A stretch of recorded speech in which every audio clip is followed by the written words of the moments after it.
सद्गुरुदेव भगवान की, श्री करौली शंकर महादेव की, पूर्ण गुरु माता के पुत्र श्री करौली शंकर महादेव की, बोले कल की अवतार श्री करौली शंकर महादेव की, सद्गुरुदेव भगवान की, गुरु माता की, सच्चे दरबार की, सत्य सनातन वैदिक धर्म की, नमः पार्वती पतये हर हर महादेव।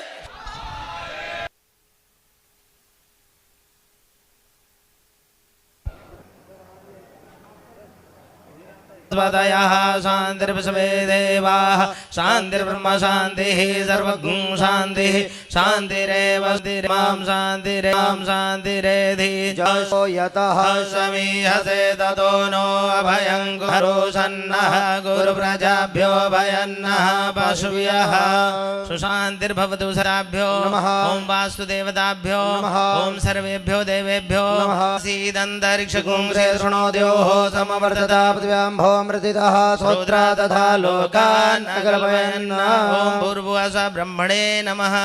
अखण्डोत्पलं समर्पयामि, ताम्बूलं समर्पयामि। स्वाहा स्वाहा स्वाहा स्वाहा स्वाहा स्वाहा स्वाहा स्वाहा स्वाहा स्वाहा स्वाहा स्वाहा स्वाहा स्वाहा गन्धाक्षतपुष्पाणि कृत्वा अथ मंत्रपुष्पाञ्जलिः। ये बहुत गौरव की बात है।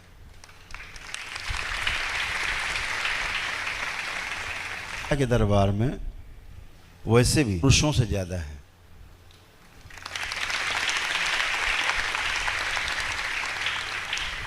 ये बहुत गौरव की बात है।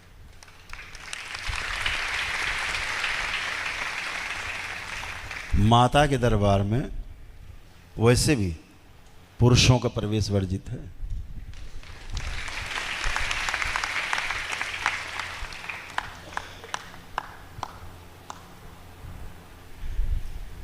जो पुरुष है वो डेहरी लांघना तो छोड़ो, माँ की डेहरी भी नहीं ढूंढ पाएगा किधर है। और वो जो स्त्रियां हैं, जो कहने को स्त्रियां हैं लेकिन माँ का ही अंश हैं,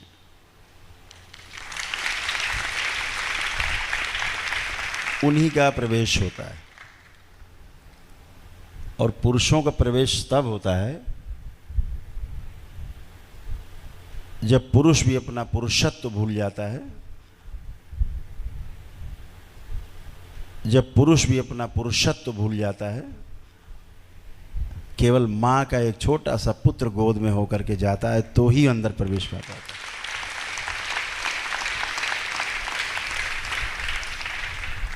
अन्यथा अंदर प्रवेश का कोई रास्ता नहीं। पुरानी कथाएं बहुत हैं। गुरु गोरखनाथ जी भी गए थे अपने गुरु को ढूंढते हुए, मच्छंदर नाथ जी को, तो उनको भी स्त्री वेश में ही जाना पड़ा था,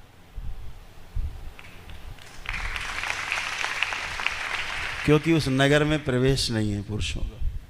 ये कथा है कि स्त्री जैसा वेश बना के गए, लेकिन नहीं, हर व्यक्ति में, हर मानव में, स्त्री हो चाहे पुरुष हो, दो शरीर विद्यमान हैं। पुरुष में जो पहला शरीर है वो पुरुष का है, जो दूसरा है वो स्त्री का है। स्त्री में जो सबसे पहला शरीर सबसे आगे वो स्त्री का है और दूसरा शरीर उसका पुरुष का है। इसीलिए अर्धनारीश्वर का जो स्वरूप है, आपने देखा होगा चित्रों में, आधा पुरुष और आधा स्त्री।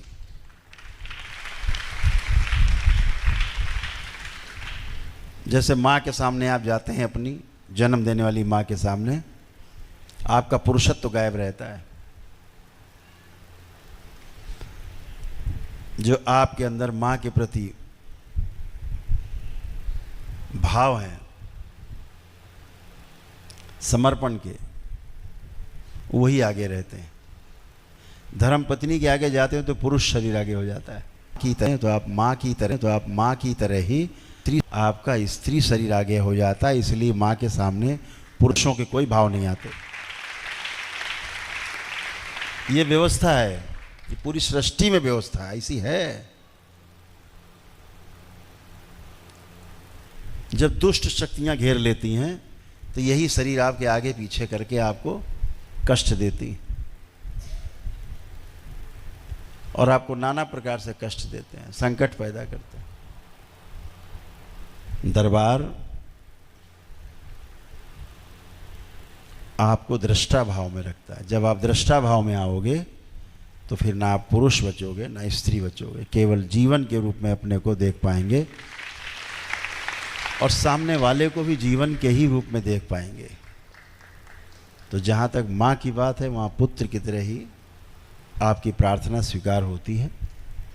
पुत्र के अतिरिक्त कोई भाव है तो वहाँ प्रवेश ही नहीं है, आपके भाव का ही प्रवेश नहीं। आप तो अपना छोड़ दो, आपके भाव और विचार का भी वहाँ प्रवेश नहीं है, असंभव है।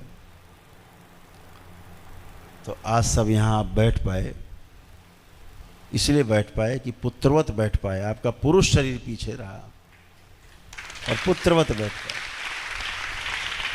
माँ के इस अनुष्ठान में।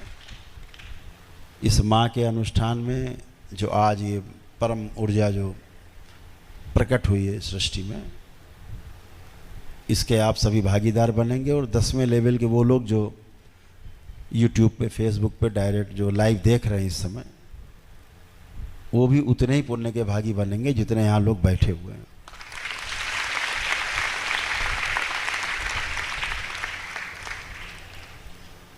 जो 10वें लेवल में है, ये तंत्र के दरबार से चयन किया गया है, विशेष रूप से आप सबके लिए ये अनुष्ठान किया गया, ताकि आप में से तमाम वो अवरोध समाप्त हों कि आप 15वें लेवल में चयनित हों और आगे बढ़ें।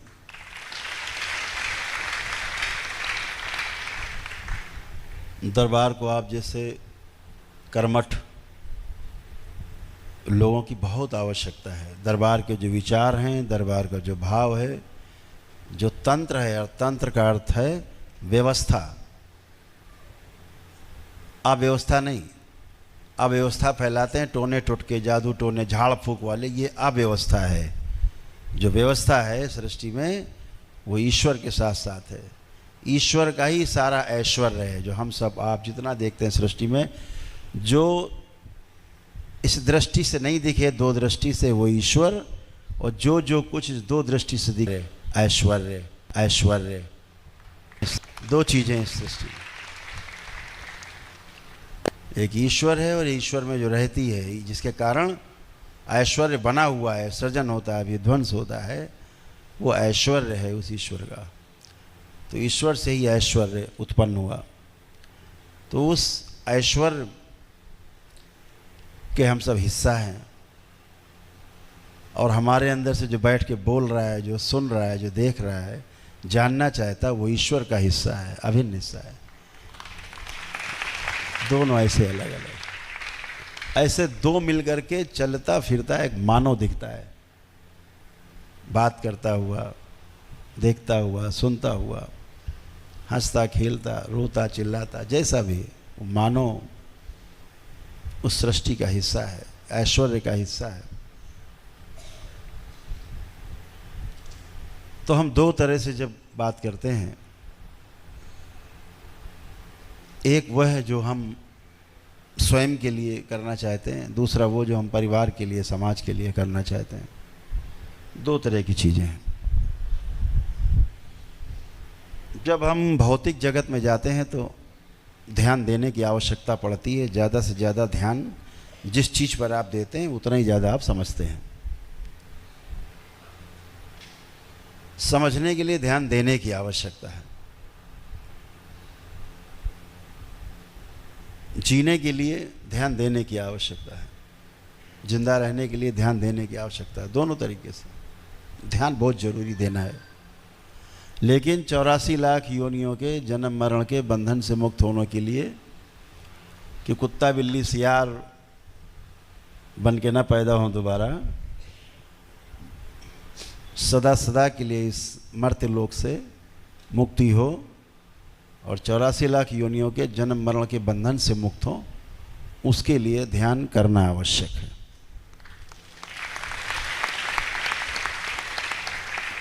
जब हम जीने जाते हैं तो ध्यान देना बहुत जरूरी है। अब वो आँख बंद करके बैठ जाएंगे तो समस्या पैदा हो जाएगी। ध्यान देना है, जितना ज़्यादा ध्यान देंगे उतना अच्छे से कार्य कर पाएंगे। दरबार दोनों में संतुलन बनाए रखने के लिए कहता है, हमेशा आग्रह करता है दरबार। ये केवल आंख बंद करके कोठरी में नहीं बैठ गए, पहाड़ में नहीं बैठ गए, जंगल में बैठ गए, अपने घर में भी ध्यान देना है, समाज में भी ध्यान देना है। जैसी क्षमता बढ़ती, ये केवल आंख बंद करके कोठरी में नहीं बैठ गए, पहाड़ में नहीं बैठ गए, जंगल में बैठ गए, अपने घर में भी ध्यान देना है, समाज में भी ध्यान देना है। जैसी क्षमता बढ़ती जाए वैसे वैसे ध्यान विकसित होता जाता है। तो ध्यान देना है। तो ऐसे भौतिक जगत में और अभौतिक जगत में ध्यान देना और ध्यान करना, ऐसे संतुलन बनाए रखने का प्रयास करना है सभी को। सबसे बड़ी सृष्टि में व्यवस्था है। अगर कोई व्यवस्था है तो उसका परिवार होता है। परिवार होता है जो हमें पालता है, पोषता है, बड़ा करता है, शिक्षा दीक्षा दिलाता है, जिंदा रहने की विधि सिखलाता है। वो परिवार हमारा सबसे छोटी इकाई है इस सृष्टि में। और आपका सबसे बड़ा जो शुभ चिंतक है वो आपका परिवार ही है। उससे बढ़कर के शुभ चिंतक कोई होता नहीं।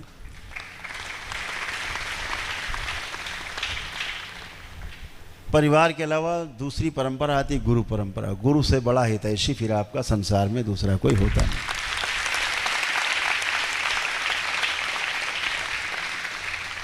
दो ऐसे प्राणी इस भौतिक जगत में पाए जाते हैं, दो प्राणी हैं। बाकी सारे लोग अगर आप आगे बढ़ेंगे तो ईर्ष्या से देखेंगे। सामने हो सकता है आपको प्रशंसा करें, पीछे ईर्ष्या करते हैं, अरे हम तो पीछे रह गए, आगे चला गया। लेकिन दो प्राणी ऐसे हैं पुरुष समाज में। माँ तो जन्म देने वाली, वो तो सदा आपको आशीष देती है। पुरुषों में दो लोग हैं, एक पिता और दूसरा गुरु, जो अपने शिष्य को, अपने पुत्र को अपने से भी आगे जाते देखना चाहता है।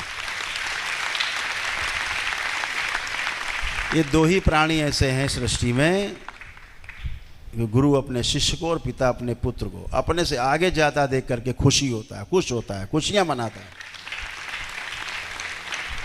और कोई नहीं। तो दो परंपराएं हैं, गृहस्थ परंपरा में और गुरु परंपरा में। तो दरबार की जो शुभेच्छा है वो यह है कि आप सब अपने जीवन में प्रगति करें, अपने कुल में भी, अपने परिवार के साथ, परिवार भी आपका समृद्ध हो, आप स्वयं आप में समाधान हो, समाधान के लिए प्रस्तुत हों, और अपने परिवार को समृद्ध बनाए रखने के लिए हर एक काम करना है, ध्यानपूर्वक करना है। अगर ध्यान करना छोड़ करके ध्यान देने से परिवार का समृद्धि बढ़ रही है तो कुछ समय के लिए ध्यान को कम कर लिया, करने को, ध्यान देने को ज़्यादा बड़ा कर दिया, और जब ध्यान देना से मजबूत हो जाए तो फिर ध्यान करने पर उतर जाओ। जिस समय जैसा जो आपको समय लगे वैसा प्रहार करना है, जब जैसा लगे। कभी व्यायाम करके आनंद आता है, कभी आराम करके भी आनंद आता है। तो दोनों ही कोशिश जारी रखनी हमेशा। दिन में हमने आपको शमशान के बारे में चर्चा आपसे, और शमशान जो है उसके बारे में अनायास आज चर्चा हो गई आपसे तमाम। अपना शमशान अपने साथ लेके चलना हमेशा, तो सत्य के मार्ग से कभी डिगोगे नहीं। रास्ता हमेशा साफ दिखेगा। जिस दिन शमशान को भूल जाओगे उस दिन रास्ते न्याय धर्म सत्य के बंद हो जाते हैं, दिखना बंद हो जाते हैं। इसलिए शमशान को अपने हृदय में बसाए रखना शिव का सबसे पवित्र क्षेत्र है। इस सृष्टि का, संसार का सबसे पवित्र क्षेत्र शमशान है।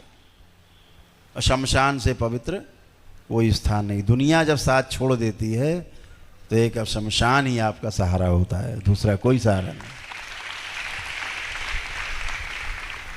इसलिए इस शमशान को भूलना नहीं है। जब वो याद रहेगा तो फिर आप अपने को साफ साफ देख पाओगे कि आप केवल शरीर नहीं हो, इस शरीर के साथ साथ जीवन भी है। वह जीवन जिसने शरीर के साथ जन्म लिया है और अपने को प्रमाणित करने के लिए लिया है, और उस जीवन ने अपने को 84 लाख योनियों के जन्म मरण से मुक्त होने के लिए ऐसा संकल्प लेकर के जन्म लिया है। तो उस संकल्प को पूरा करने के लिए आपके अच्छे कर्म पिछले जन्मों के रहे। कभी आप हो सकता है साथ साथ हमारे रहे हों, कभी बाबा के साथ रहे हों, महापुरुषों के साथ रहे हों, तो आपके अच्छे कर्म भोग जो आज आप दरबार के साथ जुड़े हैं, बाबा माँ के साथ, भोलेनाथ के साथ, माता कामाख्या के साथ,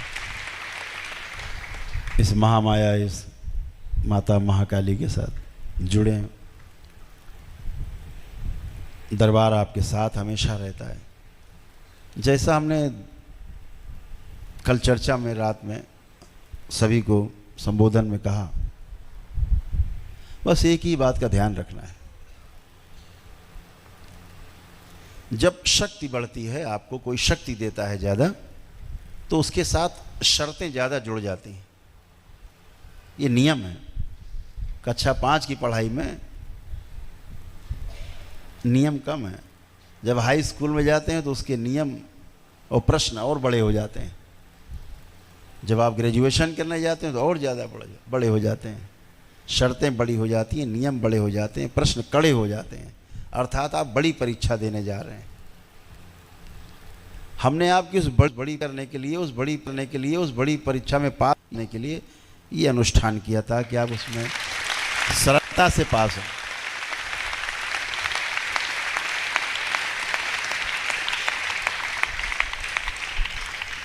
बड़ी देखा जाए तो कठिन डगर है। भाव से चलता है तंत्र। भाव जरा सा अशुद्ध हुआ तो तंत्र से बाहर हो जाते हो आप व्यवस्था में चले जाते हो।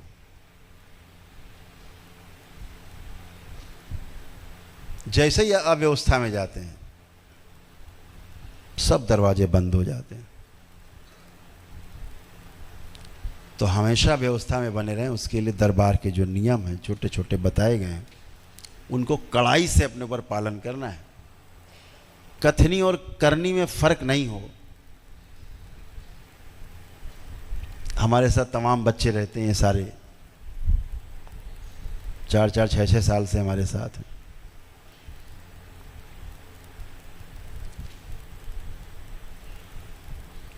कथनी करनी में फर्क नहीं होता।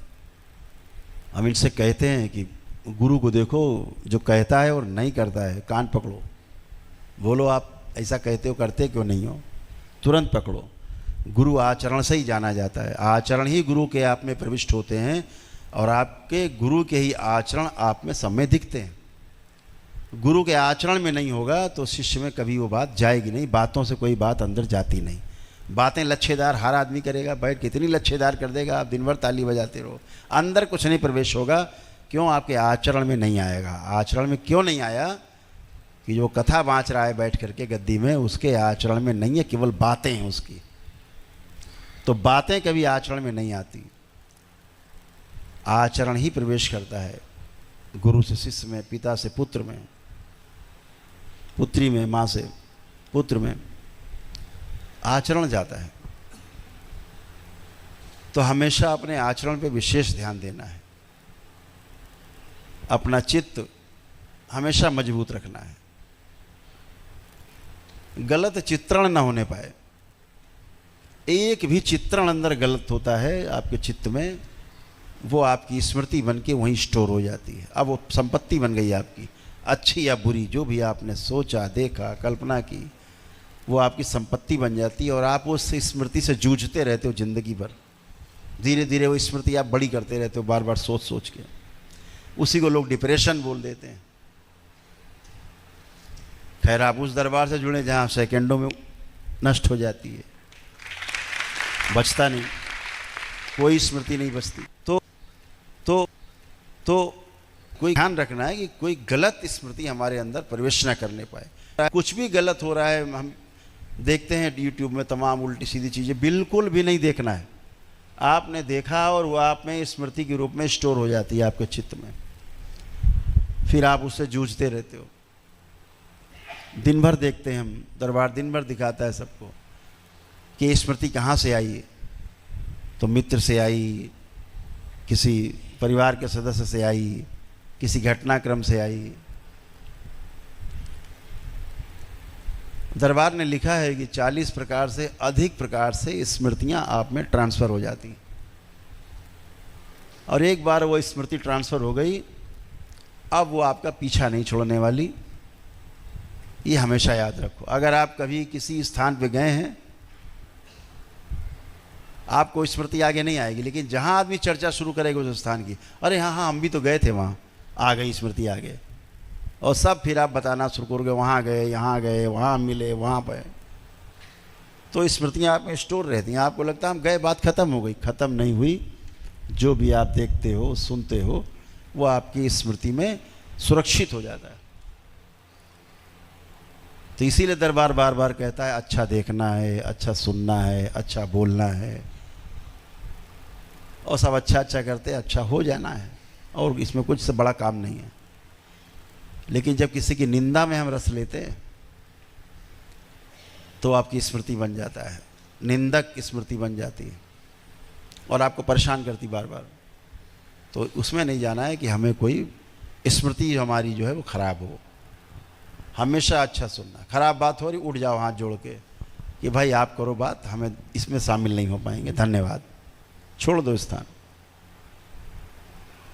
तमाम दरबार के गिने चुने लोग हैं, 10-5 लोग हैं, देखा है, मजबूरन मैंने बताया कि वो शक्ति खोलनी पड़ी, कल खोलनी पड़ी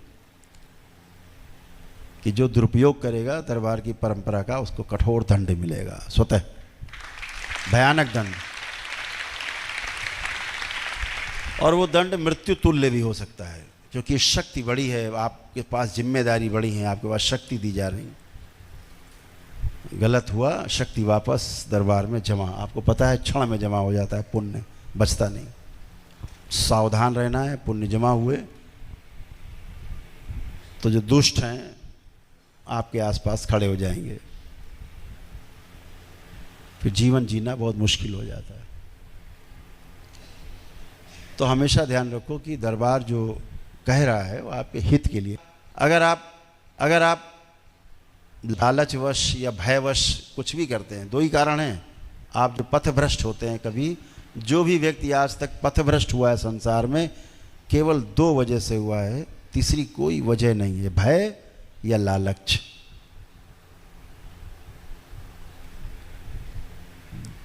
दूसरी कोई वजह नहीं।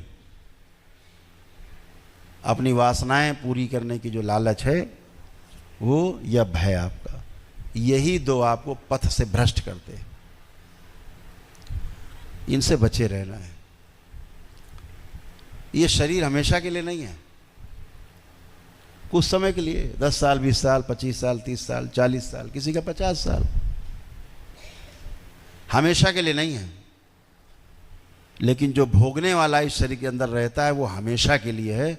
हमेशा हमेशा गलत करेगा शरीर के साथ मिलके, हमेशा हमेशा लाखों करोड़ों वर्षों तक भोगता रहता है। बचना है उस भोग से, अन्यथा उससे छुट्टी नहीं। माँ का श्राप सीधे मिलता है, पुण्य सब दरबार में जमा। तो शक्ति दी जा रही है आपको, शक्ति आपको दरबार देता है। आपके जप तप पुण्य की शक्ति आपके पास है, दरबार के अनुष्ठानों की शक्ति आपके पास है। उसका दुरुपयोग ना होने पाए, दरबार ने उसके लिए कड़े नियम बनाए हैं। पिछले 4-5 वर्षों में ऐसे तमाम लोग हैं, बड़े देश में ढिढोरे पीट डाले उन लोगों ने, दरबार की नकल कर करके, दरबार की नकल कर करके एकदम ट्रू कॉपी। आप देखो, अब बड़े नाम हो गए हैं देश के, देखो पूरी दरबार की नकल करते। 100 में 100 इस शरीर की नकल करते हैं। तो दरबार को मजबूर होकर